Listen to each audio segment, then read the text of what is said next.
Cheese.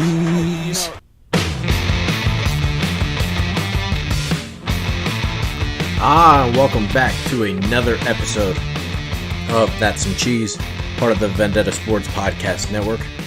Today is Wednesday, May 22nd. I have one quick thing to talk about. I haven't done a podcast in a while, so we'll get this thing going here right away. Anthony Davis. The Pelicans win the draft lottery. Nobody sees it coming. And all these takes start coming out about, ooh, Anthony Davis should stay. Anthony Davis, take it all back, stay. And now it looks like the Pelicans want Anthony Davis to stay.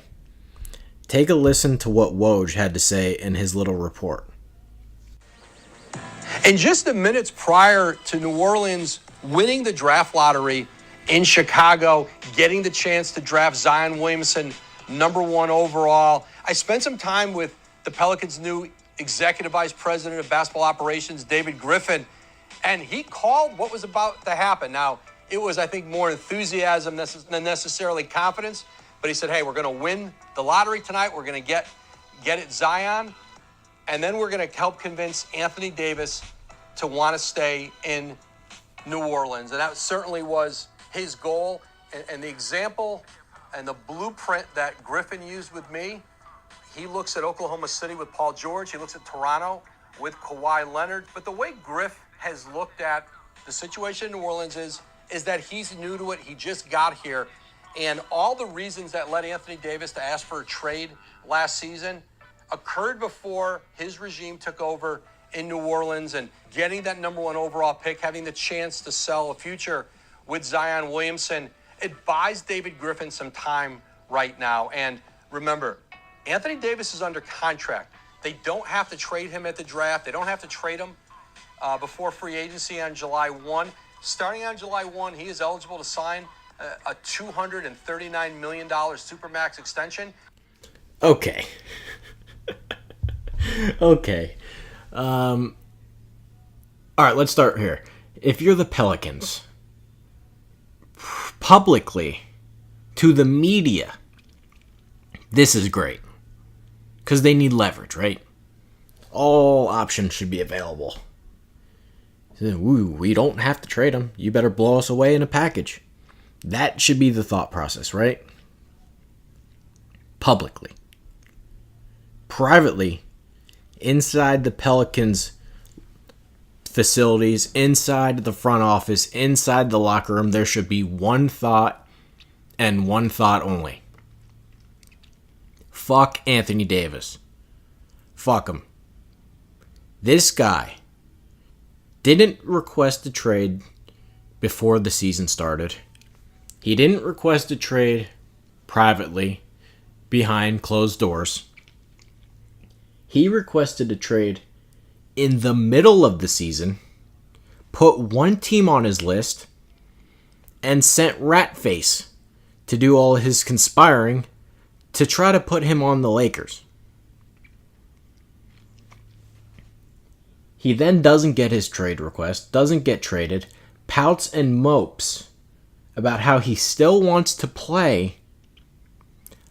Then, one of the games, he left the arena early with that rat face, Rich Paul. Game was still going on. He just leaves the arena.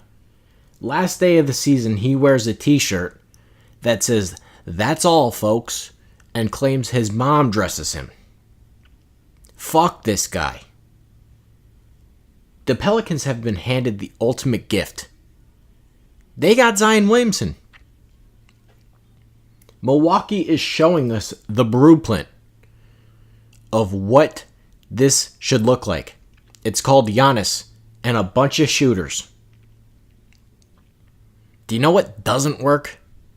Boogie Cousins and Anthony Davis. I've seen it. It doesn't work. Two bigs like Zion and Anthony Davis, doesn't work. It's not a basketball fit.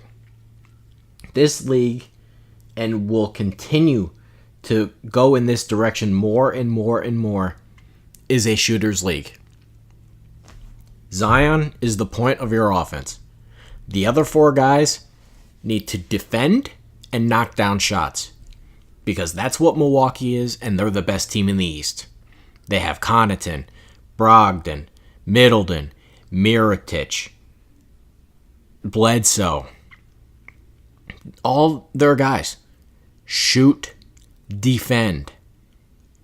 That's what New Orleans needs. Anthony Davis is what Zion Williamson should be. The big guy who creates everything. Don't need two of them. The second thing is, fuck that guy. Fuck him. He is the biggest crybaby powder I've ever seen. Maybe not because the NBA is dramatic, but this guy, fuck him. Again, we look for lessons in sports. Bill Belichick has given us the lesson. Put on your thinking cap for a second and ask yourself, what would Bill Belichick do? Anthony Davis requests a trade, doesn't show up, pouts about playing time, wears t-shirts that, are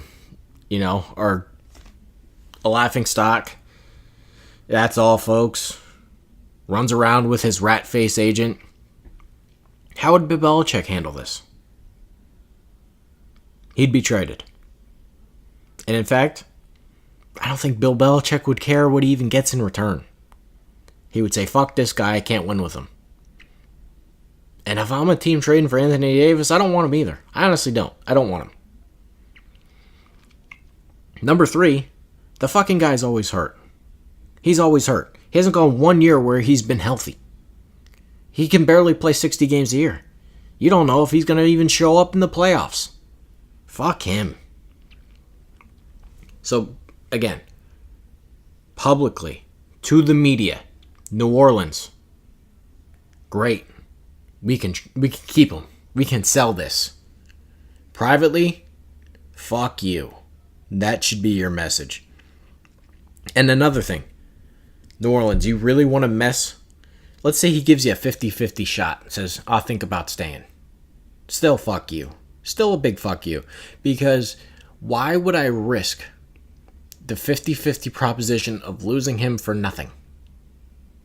Fuck that. Again, this idea that Zion Williamson and Anthony Davis work together on the court, stupid. This idea that after everything Anthony Davis did, he will then return to the team, stupid idea. This idea that Anthony Davis is his game-changing talent that can win a title as the best guy on the team, stupid. This is not a discussion. There should be one thought and one thought only if you're a Pelicans fan. Fuck Anthony Davis and let's go get the best package we can for him. Tell you something. You know what really grinds my gears? You, America. Fuck you, Diane.